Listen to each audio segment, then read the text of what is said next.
Hello bull trackers दोस्तों, finally Trump tariff war की शुरुआत हो चुकी है। इससे पहले भी उन्होंने टैरिफ की अनाउंसमेंट्स की थी, लेकिन वो टैरिफ स्पेसिफिकली मेक्सिको और कनाडा के लिए थी और उसे भी उन्होंने होल्ड पे डाल दिया था।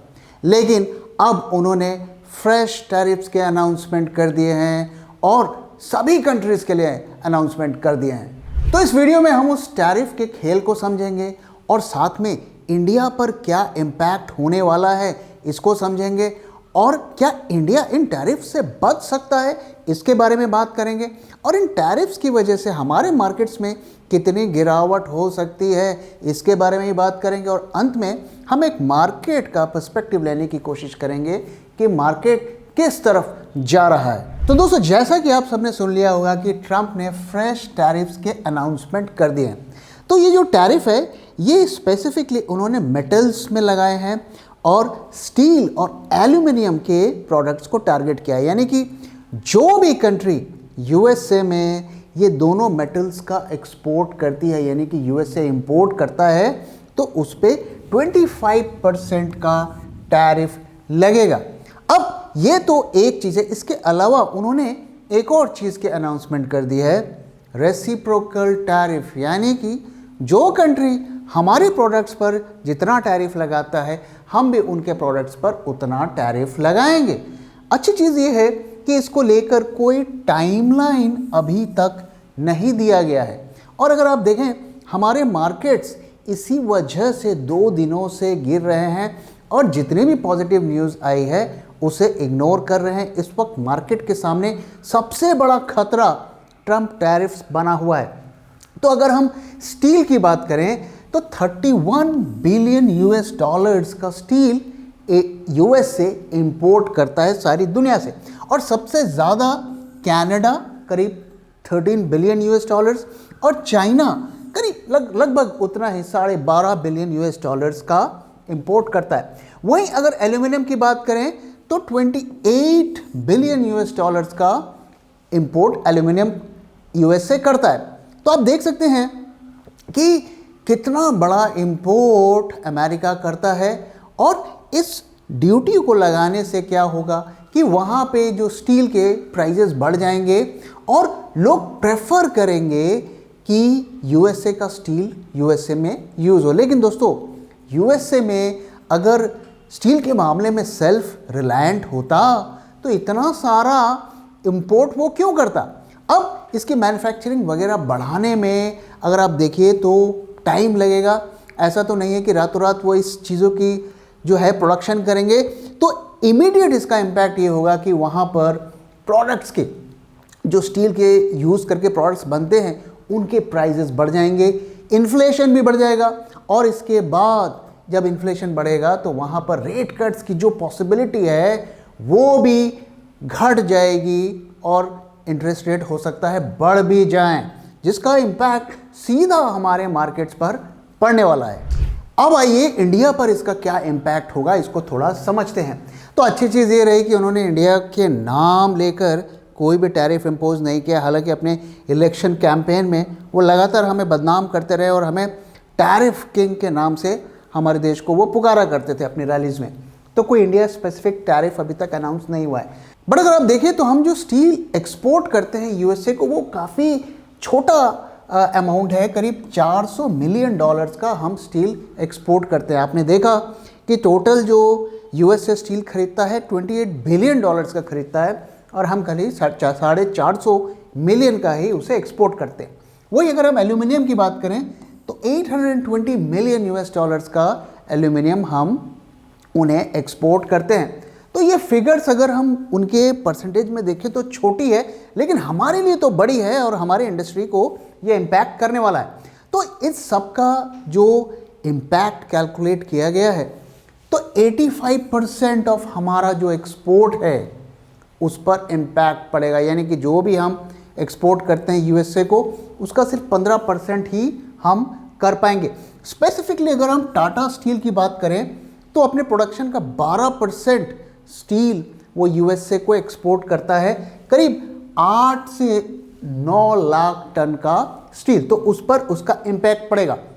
अब इसका एक और इनडायरेक्ट इम्पैक्ट क्या है कि चाइना जो इतने ह्यूज क्वांटिटी में स्टील बनाता है और यूएसए को अब वो नहीं बेच पाएगा, वो स्टील इंडिया में डंप होगा, तो चीप स्टील यहाँ पर आएगा। और आप जानते हैं दोस्तों कि इंडिया के लोग बार्गेन पसंद करते हैं, तो अगर उन्हें सस्ता स्टील मिलेगा तो उस स्टील को खरीदेंगे, तो उसका इम्पैक्ट हमारे जो लार्ज स्टील प्लेयर्स हैं उस पर भी पड़ेगा। तो ओवरऑल अभी तक इन टैरिफ्स की अगर हम बात करें स्पेसिफिकली मेटल से रिलेटेड, तो उसका इम्पैक्ट ये होगा कि हमारे सभी मेटल्स की कंपनी पर इसका इम्पैक्ट पड़ने वाला है। अब प्रश्न उठता है कि क्या हम इस टैरिफ से बच सकते हैं? तो देखिए 2018 में ट्रंप ने इसी तरीके के टैरिफ्स लगाए थे, स्पेसिफिकली मेटल्स के ऊपर लगाए थे, और उसका मार्केट पर बहुत बुरा इफेक्ट भी पड़ा। मैं अभी दिखाऊंगा कि क्या इम्पैक्ट पड़ा। और इंडिया लगातार निगोशिएशन से जो है इस पर एग्जेम्पशंस की बात कर रहा था, और ट्रंप के रहते तो एग्जेम्पशन हमें नहीं मिला, लेकिन बाइडेन के आने के बाद काफ़ी सालों के बाद हमें उस पर एग्जेम्पशन मिला, और उसके बाद ही हमारे स्टील की कंपनीज के स्टॉक प्राइजेस रिकवर हो पाए। तो अभी मोदी जी जा रहे हैं यूएसए, इसको एग्जेम्पशंस को लेकर कुछ बातें होंगी। तो लास्ट टाइम जब हमने एग्जेम्पशन लिया था तो हमने कुछ जो है अपने तरफ से भी यूएसए से जो माल हम खरीदते हैं उस पर हमने ड्यूटीज़ कट की थी, नेगोशिएट करके हमने जो है उस एग्जेम्पशंस पे थोड़ी छूट हम पाए थे, और उसका फ़ायदा हमारे इंडस्ट्री को हुआ। तो अभी हमें देखना है कि ये हमें मिल पाता है या नहीं।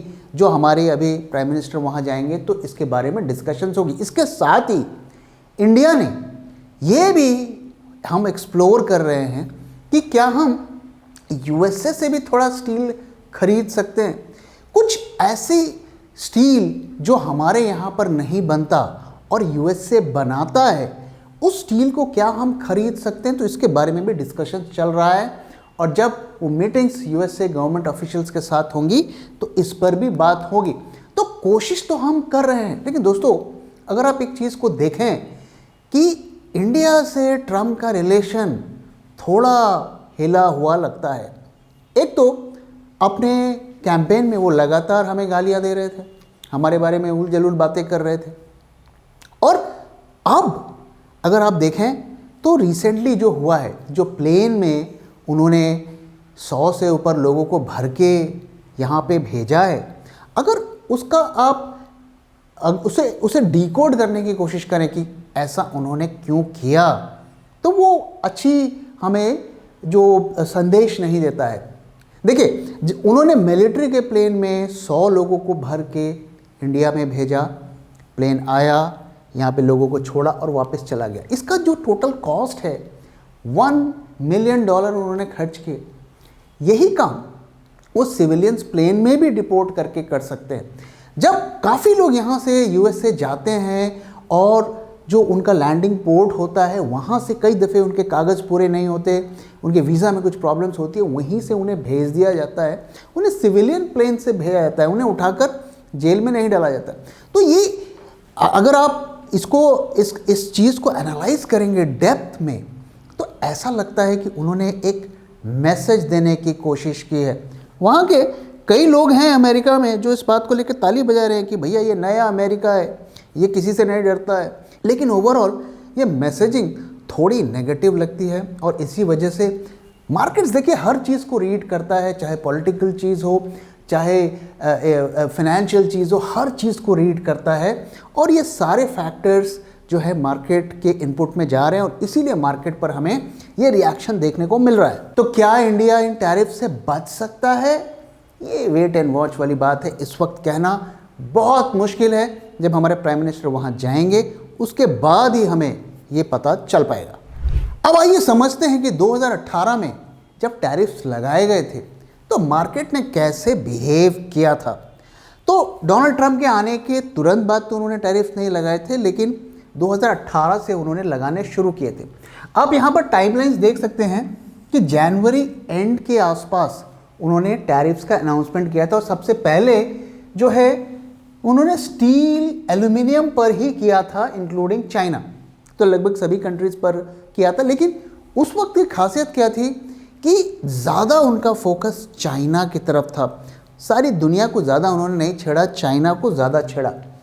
तो आप देख सकते हैं कि लगातार ट्रेड वॉर दोनों में चलता गया। अब जो ये ब्लू लाइन देख रहे हैं, ये हमें बता रहा है कि अमेरिका ने कितना सैंक्शंस लगाया, कितने डॉलर्स की, और रेड लाइन चाइना को बता। तो आप देख सकते हैं कि टिट फॉर टैट चल रहा था। वो कुछ सैंक्शन टैरिफ में लगाते थे, ये कुछ टैरिफ्स लगाते थे, तो एक दूसरे से वो लगातार लड़ाई कर रहे थे। और अब भी देखिए वही चीज़ शुरू हो गई है। तो चाइना ने अभी तक जो है मेजर कोई टैरिफ के अनाउंसमेंट्स तो नहीं किए हैं, छोटा मोटा ही लगाया है, लेकिन ऐसा खबरें पढ़ने से लगा कि उनकी जो बड़ी कंपनीज चाइना में ऑपरेट करती हैं उनके ऊपर वो इन्वेस्टिगेट कर रहे हैं, और एक तरीके से ये कह रहे हैं कि अगर आपने हमारी कंपनीज को छेड़ा तो हम आपकी कंपनीज को भी बर्बाद कर देंगे, चाइना में धंधा नहीं करने देंगे। तो ये जो ट्रेड वॉर है ये लंबा चलने वाला है, और दोनों ऐसी कंट्रीज़ हैं, अगर आप देखिए पूरी दुनिया के लोग इनसे डील करते हैं, तो ये पूरे वर्ल्ड की इकॉनमी पर उथल मुथल मचाने जा रहा है। अब देखिए इसका इम्पैक्ट क्या पड़ा। अगर हम 2018 में बात करें, ये निफ्टी का चार्ट आपको दिख रहा है, 2018 जनवरी से मार्केट पर इस ट्रेड वॉर का, इस टैरिफ वॉर का क्या इम्पैक्ट पड़ा। आप देख सकते हैं किस तरीके से मार्केट्स गिरे, करीब 10% की गिरावट हुई।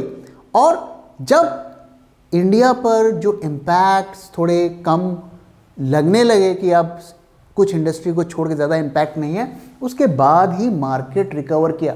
तो आप देख सकते हैं कि 10% की गिरावट आराम से हो गई थी मार्केट में। अब नॉन स्टॉप एक तरीके से देखिए थोड़ा बहुत यहाँ पर रिकवरी हुई, लेकिन 10% मार्केट गिर गए टैरिफ वॉर की वजह से। और यहाँ पे मैं आपको जो दिखा रहा हूँ ये टाटा स्टील का प्राइस है। तो आप देख सकते हैं कि स्टील पर टैरिफ्स लगे थे और उसका इम्पैक्ट टाटा स्टील पर क्या देखने को मिला था। करीब करीब 60% स्टॉक गिर गया था 2020 तक आने के बाद, और उसके बाद बाइडेन के आने के बाद से जो है थोड़ी हमें स्टील में जो टैरिफ्स थे उस पर एग्जम्पशन मिला, टाटा स्टील के प्राइजेस उसके बाद ही रिकवर हो पाए। अब अगर हम करेंटली देखें तो स्टील की कंपनीज का क्या परफॉर्मेंस है, तो टाटा स्टील आप देख सकते हैं किस तरीके से फॉल हमें देखने को मिला। पिछले 5 दिन में 3% अप है। अगर यहाँ पे JSW स्टील को देखें तो वहाँ पर भी गिरावट हुई है, हालांकि 5 दिन में वो थोड़ा पॉजिटिव में है, लेकिन आप देख सकते हैं कि कैसी गिरावट देखने को मिली। और सबसे ज़्यादा स्टील अथॉरिटी में हमें फॉल देखने को मिला, 5 दिन में करीब 7% की गिरावट हुई है। तो क्या ये गिरावट जारी रहेगी? देखिए ट्रंप जो है बहुत ज़्यादा अनप्रेडिक्टेबल है, कल वो क्या करेंगे हमें नहीं पता। हो सकता है कल फिर होल्ड पे डाल दें, फिर कुछ कर दें। तो जैसे जैसे न्यूज़ आएगा वैसे वैसे मार्केट रिएक्ट करेगा। अगर हम उनकी हिस्ट्री देखें, 2018 में उन्होंने टैरिफ लगाए थे, खास करके स्टील पे और एल्यूमिनियम पे लगाए थे। अब वो उस टाइम जब उन्होंने लगा दिया तो इस बार उन्हें कौन रोक सकता है? तो ऐसा लगता नहीं कि ये रोल बैक होगा, क्योंकि ये किसी कंट्री स्पेसिफिक नहीं है, लेकिन उन्होंने टाइमलाइन मेंशन नहीं किया है।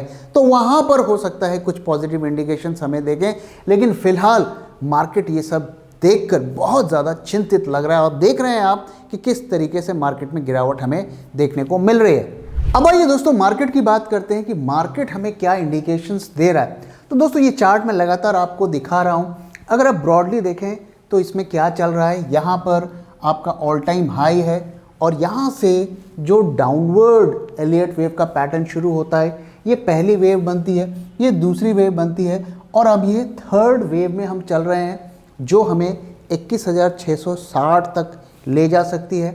और अगर बीच में ये जो रैली आप देख रहे हैं, ये रैली जो बजट और आरबीआई की पॉलिसी है उसके एंटिसिपेशन में हमें देखने को मिली। और अगर आप थोड़ा शॉर्ट टर्म का व्यू लें तो आप देख सकते हैं कि ये डाउनवर्ड स्लोपिंग चैनल पर प्राइजेस मूव कर रही हैं। और जैसा कि मैंने आपको पहले बताया था कि ये चांसेस बहुत स्ट्रॉन्ग हैं कि ये वापस से चैनल में प्राइजेस आएंगे। अब यहाँ से अगर ये इस चैनल को ब्रेक करके वापस ऊपर जाता है, तब तो हमें होप होगी कि मार्केट वापस से थोड़ा और ऊपर जा सकता है। लेकिन अगर ये वापस इस चैनल पर चलता है तो आप मान के चलिए कि मार्केट लंबी गिरावट के लिए तैयार हो रहा है। तो जब तक 23,800 क्रॉस होकर प्राइजेस ऊपर नहीं जाते हैं, हमें शॉर्ट ही रहना है। मैं लगातार पिछले कई वीडियोस में आपके साथ शेयर कर रहा हूं कि इस वक्त निफ्टी बेयर टेरिटरी में आ चुका है और उसमें हमें बेयरिश ही रहना है। बैंक निफ्टी में अभी भी होप है कि एक रैली आए, हालांकि आज के दिन वो होप थोड़ी कम होती हुई नज़र आ रही है। लेकिन अगर आप सेफ खेलना चाहते हैं तो निफ्टी में हमें बेरिश में ही रहना है। लेकिन दोस्तों, जिस तरीके की सिचुएशंस इस वक्त मार्केट में चल रही है, तो बहुत ज़्यादा समझदारी नहीं होगी कि आप बिना हेजिंग के काम करें। हेजिंग के साथ पोजीशंस बनाएं और मार्केट के ट्रेंड का फ़ायदा उठाएं और वॉलेटिलिटी से अपने को बचा के रखें। यही हमारा मैसेज है। तो दोस्तों, इसी के साथ इस वीडियो को हम यहाँ पे ख़त्म कर रहे हैं। वीडियो कैसा लगा जरूर बताइएगा और अपना फीडबैक भी शेयर करना मत भूलिएगा। Thank you very much for watching and thank you for your time.